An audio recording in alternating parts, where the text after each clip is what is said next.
Hello, I'm Jeremy, and welcome to another episode of Jeremy's Reviews, where mistreated movies get a second chance. Today, I'll be talking about a film that's pretty relatable in our troubling times, a 2022 Netflix comedy known as The Bubble.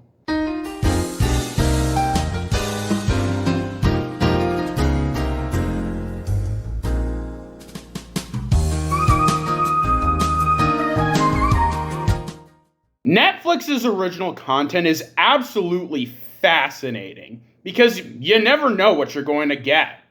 Sometimes you get amazing movies and shows like Auntie Donna's Big Ol' House of Fun and Bo Burnham's Inside, and other times you get absolute garbage like Emily in Paris and Cuties. But something very strange happened. See, Netflix recently released a comedy film called The Bubble, directed by Judd Apatow. And while, like all Netflix original content, it was in the top 10, The Bubble dropped off almost immediately and people have been tearing it to shreds.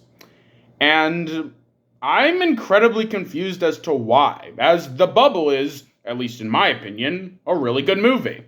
And I'm going to tell you why after the title screen and plot explanation. There'll be spectacle, there'll be fantasy, there'll be daring do and stuff like you would never see. Hey, a movie! Yeah, we're gonna be a movie! Starring everybody and me, there'll be heroes. A sixth sequel to the popular Cliff Beasts franchise is being filmed during the wake of the pandemic. Actress Carol Cobb, played by Karen Gillan, who turned down being in the fifth film, has returned for this one, and joins her fellow cast members and some other key players to stay inside an English hotel and self-quarantine. And the majority of the film follows these characters as they self-quarantine, try to shoot Cliff Beast 6, and develop several kinds of relationships. While I am perplexed at the huge backlash The Bubble got, I do kind of understand where it would come from on paper.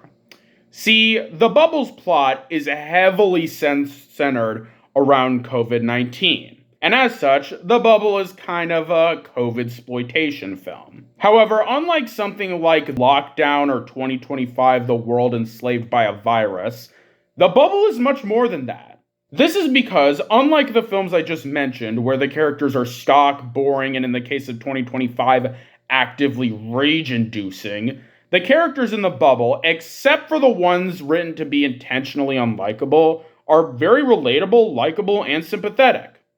Let's start with Carol Cobb. Carol is a really likable character. She feels a lot more down-to-earth and realistic compared to some of the crazier characters in the film, which makes for some good contrast humor. She's not an incredibly complex character, but she's a good anchor point for the story, is very sympathetic, and Karen Gillan does a great job in the role. Next is director Darren Egan, played by Fred Armisen. This guy is hilarious. Fred Armisen is a very funny person, and that absolutely shines in the character of Darren. He's an incredibly over-the-top stereotype of directors that manages to be hilarious but not insulting. Fred manages to perfectly capture the insanity of an overly passionate, egotistical director in the vein of someone like Derek Savage or Uwe Boll. Darren also makes an effective antagonist, as despite his humorous nature, he still has enough menace and attitude to be a credible threat. Overall, Darren Egan is a solid character. He has a lot of humor and menace. Fred Armisen does a great job in the role. He plays a brilliant role in the story, and his comeuppance is very enjoyable. A great character all around. Next up is Dieter Bravo. Dieter is also a really good character. Pedro Pascal gives the same likable charisma he gave to Max from Wonder Woman 1984. He bounces off the other characters well, has some enjoyably funny moments, and is an overall very interesting character. Also, he has easily the weirdest scene in the movie, which involves Daisy Ridley, an exercise machine, and drugs. So be warned. Overall, Dieter is a solid character with some good humor, good acting, and a likable vibe. Can't wait to see Pedro Pascal in the unbearable weight of massive talent. Moving on to Sean Knox. Sean Knox is another pretty good character. Keegan-Michael Key does a good job in the role, giving his trademark comedic energy and flair, and the character has a very entertaining role in the story. I like the arc he has to go through with learning how to fly a helicopter for real after only being able to pilot up and down. It's a very interesting story arc that really adds a lot to the character. Not much to say, just a great character played by a great actor. Finally, Tip and Cyril, the mocap guys. These guys are my favorite characters. While they aren't that important to the plot, Tip and Cyril are incredibly funny. They have very humorous lines, and both Ben Ashinden and Alexander Owen give a lot of life to their characters. They remind me of Eric and Debrabot 5000 from Mitchell's vs. the Machines, in that,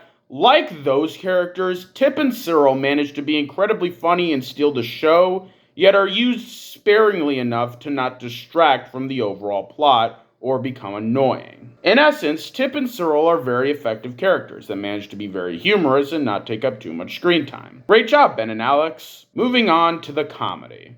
The comedy in The Bubble is mainly made up of the characters' personalities contrasting off each other through conversations. And they're all pretty funny. The actors really give these characters life and gives these conversations a spice that makes the humor really kick. There's just something about the passion of these actors combined with the likability of their characters that really sells the humor. And while it's not the most funny thing in the world, The Bubble sells it really well, and it never gets old. I also love the clips they show of the fake Cliff Beast 6 movie. They're really well acted, the sets look fantastic, and they capture the feeling of a Sharknado-esque B-movie really well. Easily some of the best parts of the film. Finally, let's talk about The Bubble's relatability. For all its faults, The Bubble does a fantastic job capturing the struggles and toughness of having to deal with being stuck in your homes during COVID. Sure, these characters are Hollywood actors, a subset of people known for being the complete opposite of relatable, but these actors, and by that I mean the people playing them, not the characters who are actors, do a great job capturing the frustrations of dealing with seclusion from others.